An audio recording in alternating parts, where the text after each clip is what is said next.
This is one of the challenges about how people perceive us. If you feel responsible for how people perceive you, you will always be performing. You will always be on a stage. You will never feel you can take the mask off. You will feel like every word you say and every act and every thought and every behavior is under scrutiny. This is known as the spotlight effect, where you feel that your whole life is constantly being analyzed. So before someone else can analyze you, you analyze yourself. You filter yourself, you edit yourself, you overthink yourself, and now guess what? You get more and more distant from the person you are. You're not responsible for how other people perceive you. The third thing you're not responsible for is fixing people's problems. You can offer support, but you can't solve it. You can be patient, but you can't take away their pain. You can be helpful, but you can't fix. The number one reason most of us want to fix other people's problems is to make ourselves feel better. It's the harsh truth, but we all know it's real. I feel that way as well. I spent years trying to solve and fix people's problems. I cared for them. I loved them. I didn't want them to feel pain. What did I actually do? I stole their ability to solve their own problems. I took away their independence and strength to deal with what they were going through. I thought it was either or. Either I'm on the sidelines or I'm fully deep in there trying to save them. Not realizing that it required a bit from them. It required them to find themselves. Now, this doesn't mean I need to hide from them. It didn't mean I need to distance myself from them. It means I need to understand the difference between support and solution. We need to understand the difference between focusing your energy and trying to fix. When you get lost trying to fix someone else's problems, you're rattling off all these solutions, all these multiple steps they can take, and maybe they'll be lucky if they can take it. What we don't get too often is the root of why they can't solve it. You could give someone all the best solutions in the world and they could still make no shift, because what's blocking them is their own belief in themselves. What's blocking them is them worrying about what people think. What's blocking them is them worrying about how they're going to be seen, how they're going to be looked at.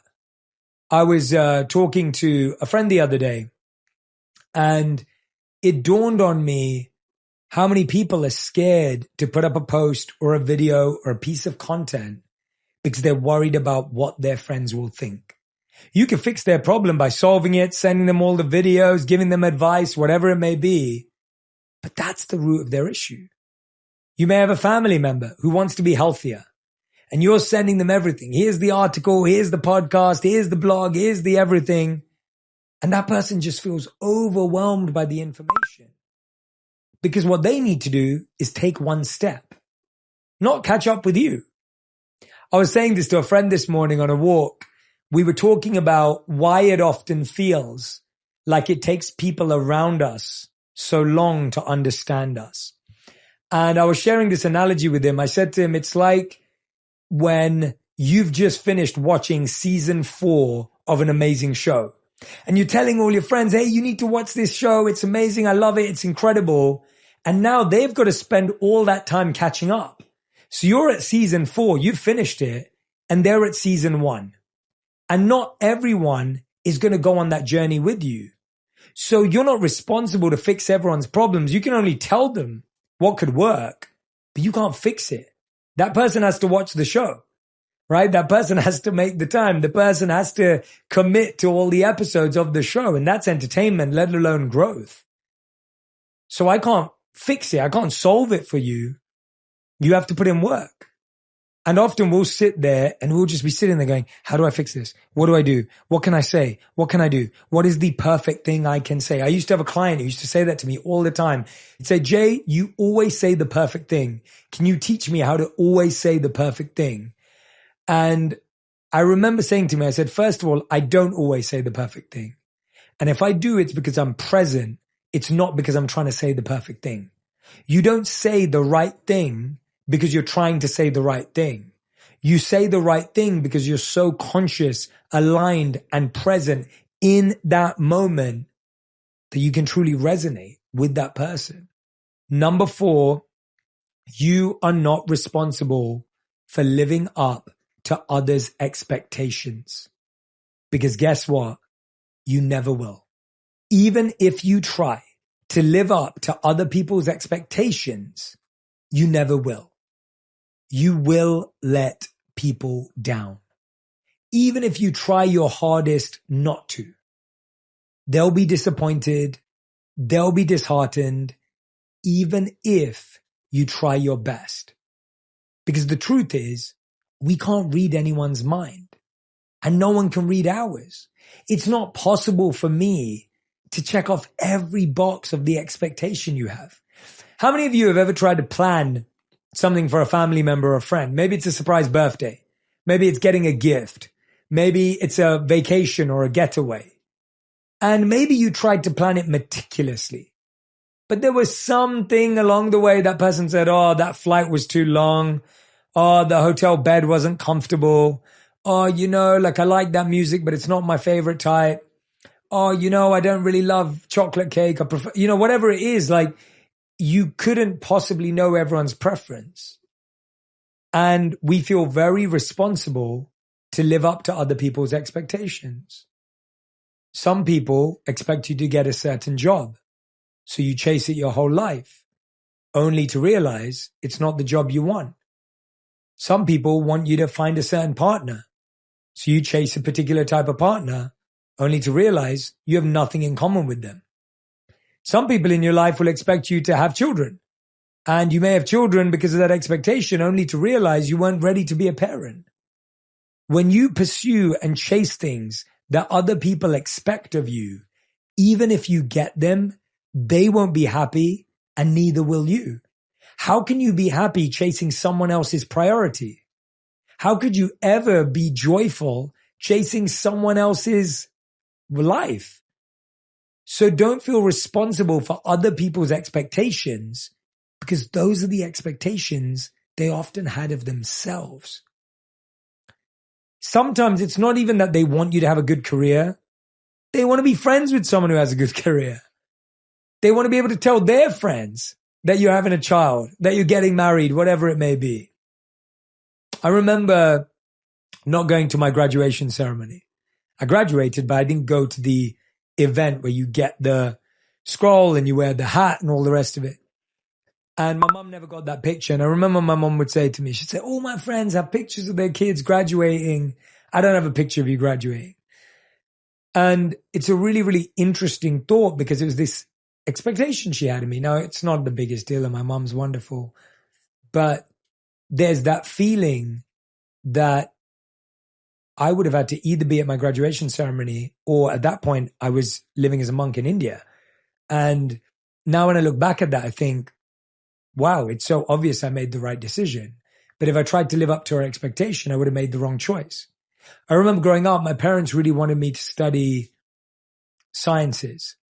They would have loved for me to study biology and chemistry and physics.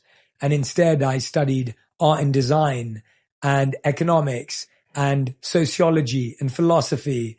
And those were the subjects I was attracted to. And now when I look back, I think, wait a minute, if I would have lived up to their expectation, I would have been further away from myself. The closer you get to living up to other people's expectations, the further away you are from yourself.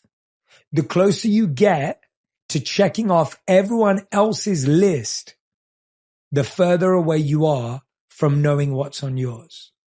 The closer you get to winning in the eyes of others, the further away you are from winning in your own eyes. We're actually losing. You lose a part of yourself when you try to meet someone else's expectation of you that you don't value. Stop feeling like you're responsible for other people's expectations. Those expectations come from their expectations of their own, their expectations of their life, the expectations they adopted from their parents, the expectations that they've adopted from their community. And make sure that the expectations you're setting are the ones you want to commit your life to. Number 5, you're not responsible for how others decide to treat you. Their mood isn't your job. Their actions aren't your fault.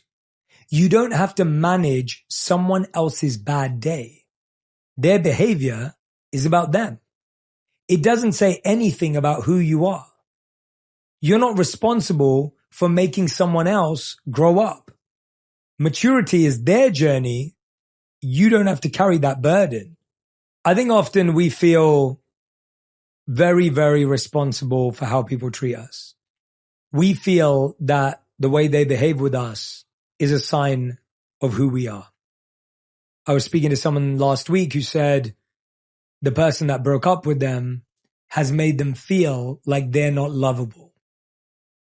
I was speaking to someone else a couple of months ago, and they were saying that their manager is making them feel like they don't have any value. And the reality is, if you have a relationship with someone, it's worth checking.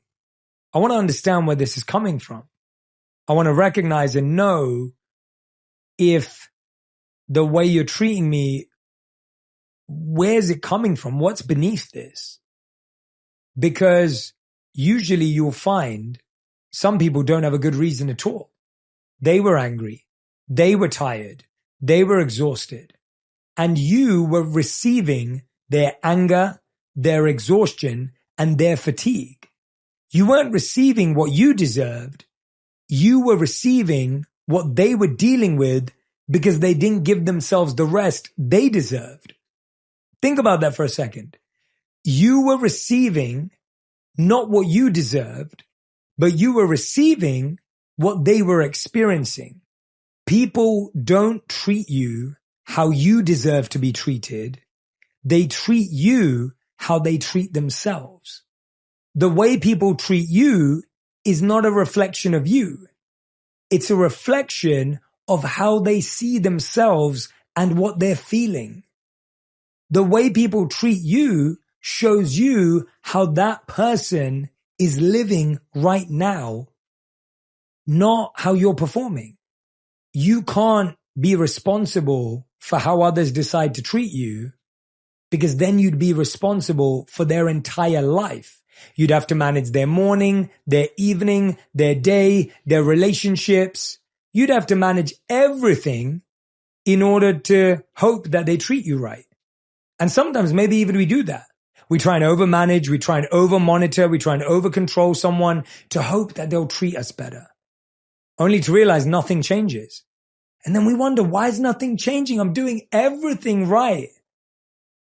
Well, because there's something internally that person's going through that we don't have control over. So I want this episode to be a reminder. You're not responsible for someone's insecurity. You can't fix what's broken inside them. That's their work to do. You're not responsible for their unrealistic expectations. You decide your limits, not their impossible standards. You're not responsible for their misplaced anger. Their reaction isn't your fault. Don't hold on to guilt that isn't yours. You're not responsible for someone else's happiness. Their joy isn't your job. You've got your own heart to take care of. And you're not responsible for other people misunderstanding you. You don't have to prove yourself. Your truth is enough. And you're not responsible for making them respect your boundaries. Set them clearly and firmly. Enforcing them isn't selfish. It's necessary. And you're not responsible for anyone else's approval. Their validation doesn't define you because you're already enough exactly as you are.